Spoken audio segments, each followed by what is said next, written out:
Em outro vídeo, estudamos como se determinavam as tabelas base e a navegação de um Web Panel com vários grids. E, em particular, vimos um exemplo de grids aninhados que realizavam um join, ou seja, o grid externo percorria uma tabela com uma relação 1 para n com a tabela percorrida pelo grid interno, independentemente desses grids terem sido implementados com ou sem tabela base. Em ambas as soluções, o Web Panel recebia por parâmetro um identificador de país, e no grid externo eram mostradas as cidades daquele país, ou seja, ia percorrer Country City. E no interno eram mostradas as atrações turísticas daquela cidade, quer dizer, ia percorrer Attraction. Para o caso de grids com tabela base, esse join se estabelecia automaticamente, sem ter que fazer nada. GeneXus o detectava e adicionava ao filtro em seu programa-fonte.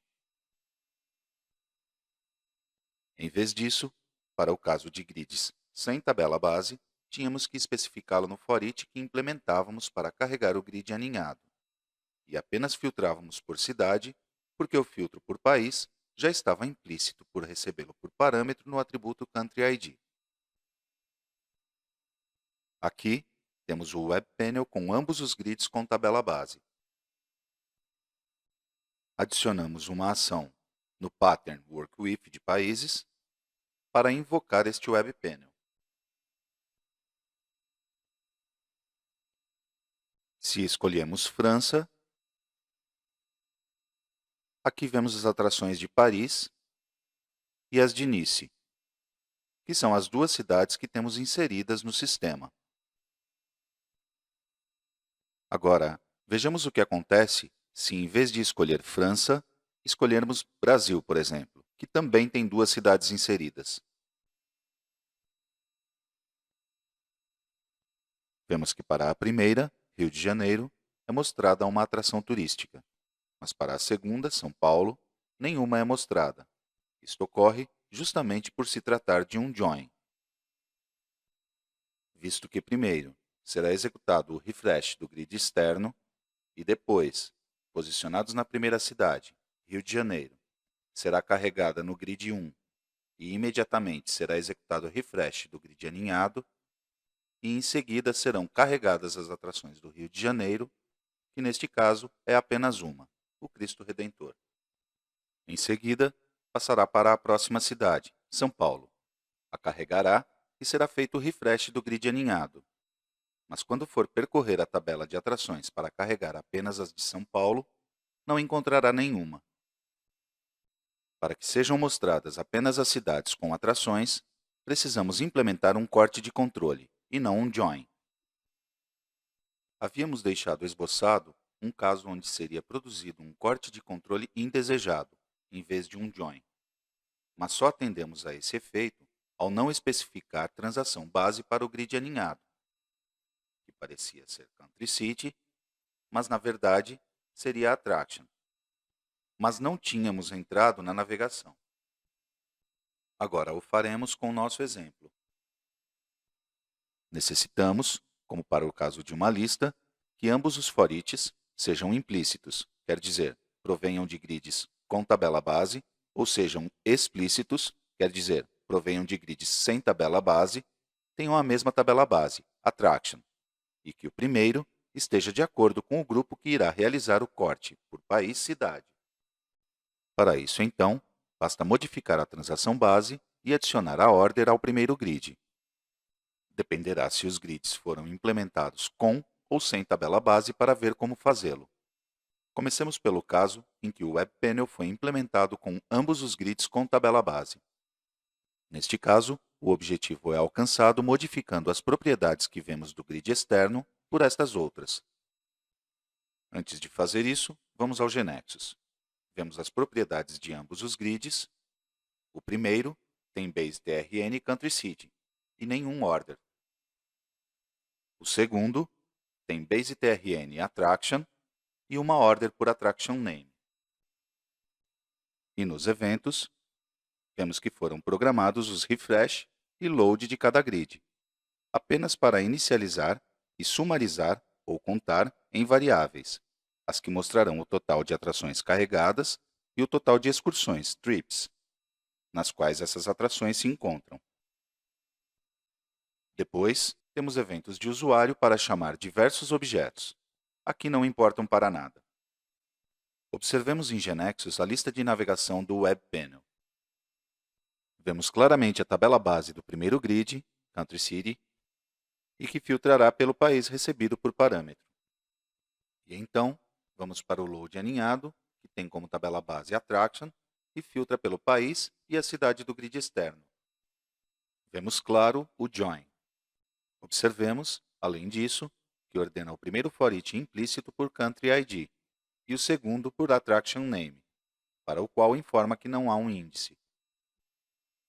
O pseudocódigo do fonte que programará GeoNexus será mais ou menos como vemos, onde a propriedade Base Transaction do grid 1 foi utilizada para programar a Base Transaction do for each implícito. No segundo for each foi colocada como cláusula order o que havia na propriedade order do grid, que era Attraction Name, e por isso vimos os índices escolhidos que vimos. Em suma, será disparado o refresh do grid externo e, a seguir, o for each implícito que estamos vendo, que com o interno formarão um join. Agora sim, modifiquemos as propriedades do grid 1, o externo. Ao fazer isso, a propriedade Base Transaction do grid fará com que seja modificada a Base Transaction do for each implícito, e a propriedade order se tornará a cláusula order desse for each. Com isso, já será o suficiente, porque será disparado o refresh do grid externo e em seguida o for each implícito que estamos vendo, que com o interno formarão um corte de controle. Portanto, serão agrupadas as atrações turísticas por cidades do país.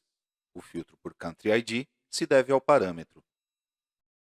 Portanto, para cada grupo de atrações turísticas formado por cada cidade, será disparado uma vez o evento load. Em seguida, será carregada no grid a primeira linha, com o city name da cidade do primeiro grupo de atrações, e, claro, seu country name, que será o mesmo para todos. E então, será disparado o evento refresh do grid aninhado, após o qual será executado o for each implícito, que percorrerá apenas as atrações do grupo, ou seja, as desse país e cidade. Para cada uma dessas atrações do grupo, disparará o evento load e o comando load para carregá-la no grid aninhado. E assim, sucessivamente com todos os grupos. Se observamos a lista de navegação, vemos claramente que ambos os grids navegarão a mesma tabela, Attraction. Utilizando um índice composto pelos atributos da propriedade order do primeiro grid, mais a order do grid aninhado.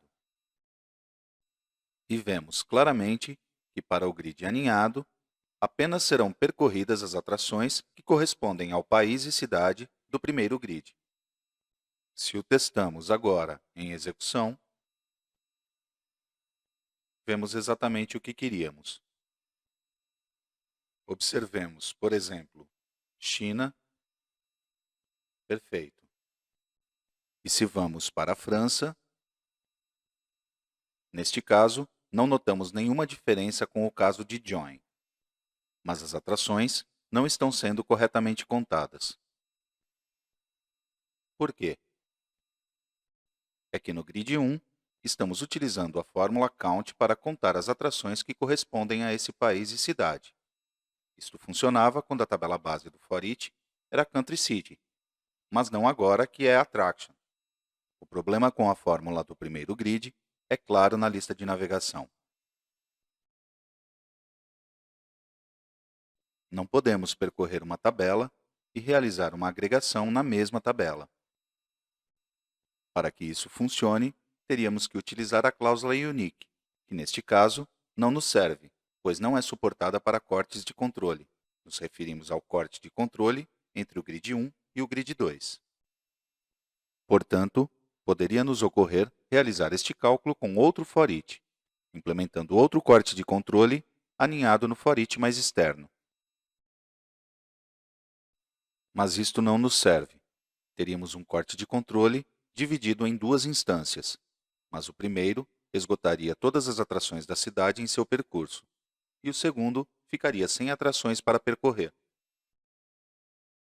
Mas temos uma solução muito mais simples. Como a quantidade de atrações será a soma de registros carregados no total no grid 2, poderíamos ter eliminado o evento load do grid 1 e ter adicionado a soma ao load do grid 2, sem nunca reinicializar a variável, além do que no refresh. Assim ficou muito mais simples. Se executamos, vemos para a França, por exemplo, com suas duas cidades, que nem é percebida uma diferença com a implementação com join, porque ambas as cidades têm atrações. Mas, por outro lado, se escolhemos Brasil, sim, vemos a diferença. Ou China, por exemplo. E agora sim, estão sendo corretamente contadas as atrações. Agora passemos para o caso de implementação sem tabela base.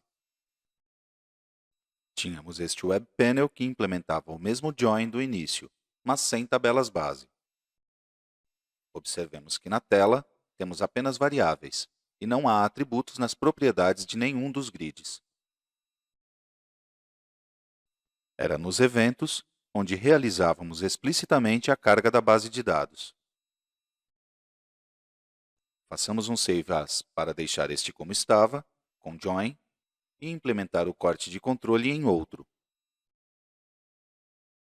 Já aproveitamos e retiramos o count de attractions do primeiro load, e fazemos a conta no segundo, para deixar tudo mais simples. Modifiquemos agora a ação do Work with Country para invocar agora este Web Panel. Executemos e vejamos as atrações da França. E agora as da China. Percebe-se claramente o join e não o corte de controle. Embora o comando load do primeiro grid dispare o evento refresh e imediatamente o load do segundo grid, na realidade, não aninha os for eachs. É como se fosse chamada uma subrotina, digamos. É como se o for each do grid aninhado fosse executado isoladamente. É por isso que GNexus não está encontrando um join automático.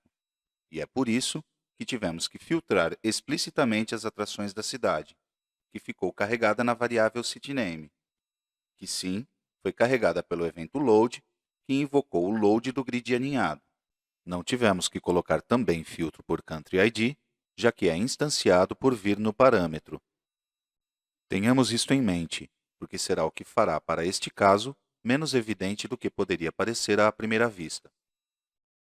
A questão é, como fazemos para que o for each correspondente ao grid 1 mude sua tabela base para Attraction e estabeleça um corte de controle por país, cidade?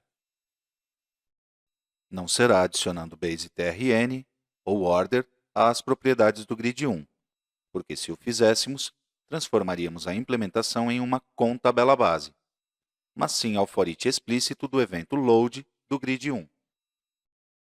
Portanto, parece óbvio que a primeira coisa será modificar o primeiro for each para que tenha como base transaction a attraction.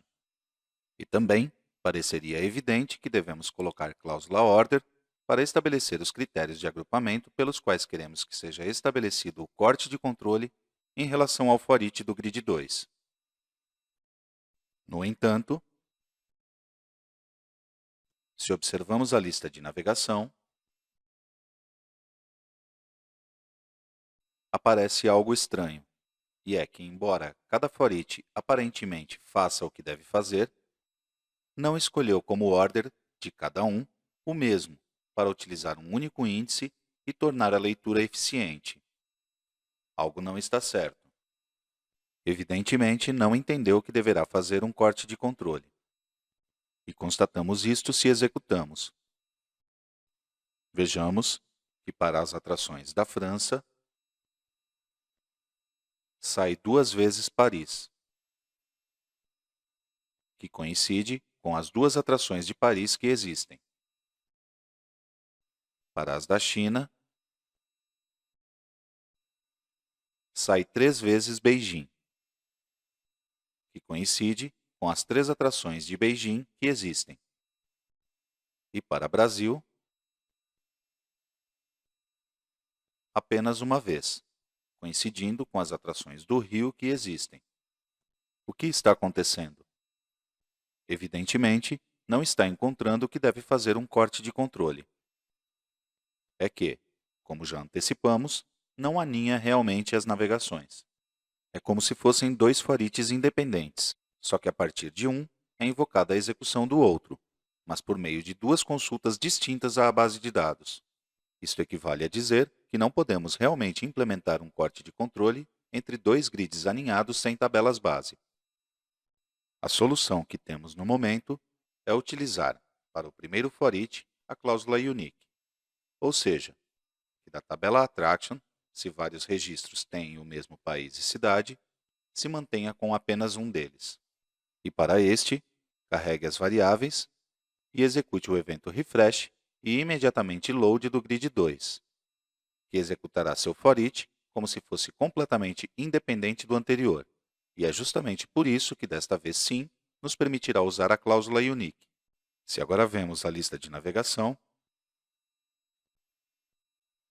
parece que assim vai funcionar. Executemos.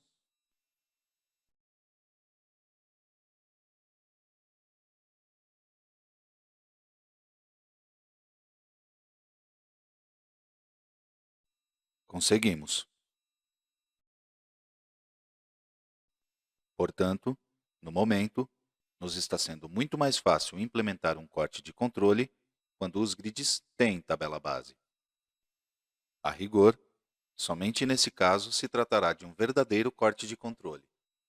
No segundo caso, quando os grids não possuem tabela base, estamos apenas simulando, mas na realidade, haverá 2 consultas independentes à tabela attraction, e não apenas uma que resolva tudo, como acontece no verdadeiro corte de controle. Convidamos você a testar tudo o que vimos.